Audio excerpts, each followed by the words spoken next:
Alright, so the question is, how do you tint in the wind?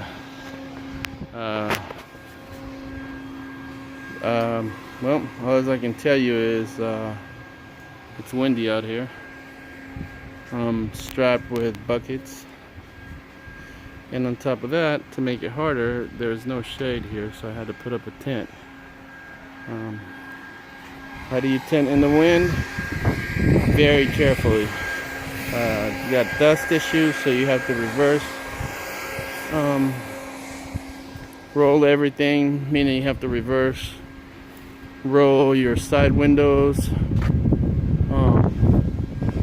Luckily I have this truck blocking some kind of the wind, but it's a situation, you know. It's called mobile window tinting, so you adapt to whatever.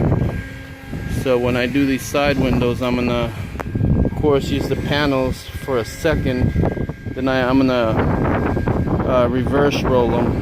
As soon as I lay them, spray them, reverse roll them, and then put them inside.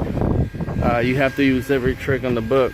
Right now I'm shrinking this back window, and I decided, you know, to just give you an idea. Tinting is tinting. It's just you have to adapt to the conditions. I honestly don't care for tinting out in the sun, because you got to do so much work, you know, to just do the job. But I also don't like really tinting in the wind. But when you get to a job and it's an hour and a half away from where you live, and the wind is different weather than it is where you live, then you have to adapt. Besides that, it's just your regular tinting skills. You just shrink, mold. You know, there's another little secret pattern that I'm going to take the time to tell you about real quick, since we're doing the video. And that most people commonly use what's called the H pattern, which, you know,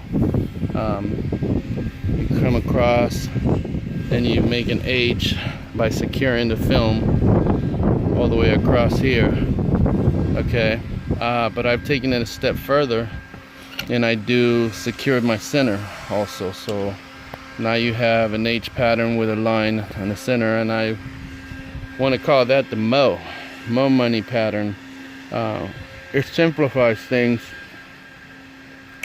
because what it does, it isolates the window, back window, into 4 quarters, which is 1 quarter here, 1 quarter here, 1 quarter there, and 1 quarter here. When you do that, really what you're really doing is you're turning into, like, I guess you can say you're turning it into 4 windows, which would be like 4 side windows and whatnot. Plus commonly when you're shrinking and you just do your H pattern, it's cool. I use the H pattern all the time, but at the same time, when you divide it, you take away from wrinkle in the center. A lot of times when you have to reach, you know, and you're tinting a car like a Camry or something, where the back window is really big or something, and you start trying to shrink in the center, you have to stretch out way out there, and it's very common for people to crease it down here in the center. So what I've done is I take that away, and it actually makes it easier, because now you just got 4 quarters, basically 4 little windows to shrink. Always keep away from fingers on the side. So a lot of people just use the cord. I strongly suggest that you use your fingers to push them out and force everything to the center. See, and then when you get these Y's, just push them out depending on how you shrink, you know, whether you're using wet, dry, or just pull. If I'm pulling, I actually just, you know, stick my card under and shrink.